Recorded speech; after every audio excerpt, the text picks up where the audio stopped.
On est toujours en direct sur le plateau de TV Finance et on va retrouver Daniel Cohen-Delara pour les Market Movers. Bonjour Daniel. Bonjour Roselyne. Vous êtes associé chez Next Momentum. On va commencer par évoquer OVH. Les cours du spécialiste européen du cloud ont dévissé de moins 26% en un mois. Et pourtant, l'action demeure en terrain largement positif depuis le début de l'année avec une envolée de plus de 20% depuis le 1er janvier.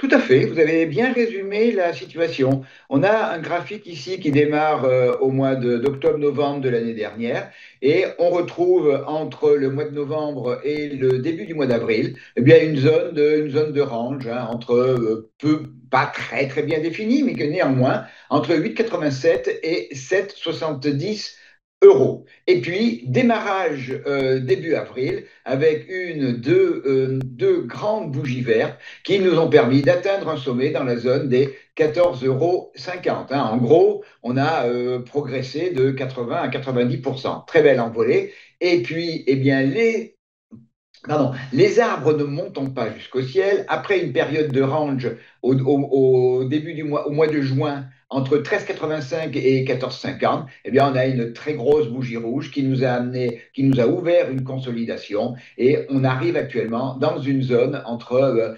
10,15 et 11,20 € qui est eh bien, une période d'arrêt pour l'instant, de consolidation du schéma baissier qui s'est mis en place. Alors, j'ai tracé sur le graphique ce qu'on appelle un drapeau, qui est une figure, si on sort dans le sens de la tendance, qui est une figure de continuation. La qualité de ce drapeau est assez moyenne, mais néanmoins, il traduit la bagarre qu'il y a actuellement entre acheteurs et vendeurs pour défendre cette zone d'à peu près 1 € entre 10,15 et 11,15.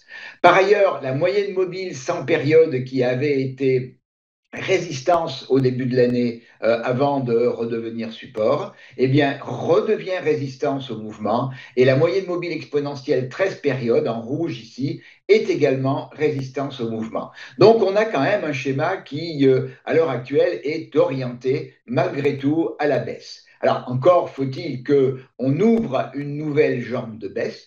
Pour ouvrir une nouvelle jambe de baisse, il faut tout d'abord que l'on sorte par le bas de ma figure et surtout que l'on casse le niveau de 10,14 €.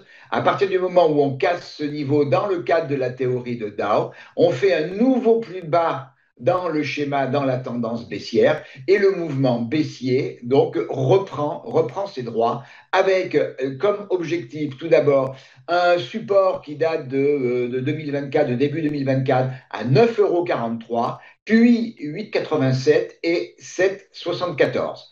Alors maintenant, eh bien, il faudrait que l'on franchisse en clôture quotidienne 11,23 € pour que eh bien, le schéma baissier actuel soit invalidé.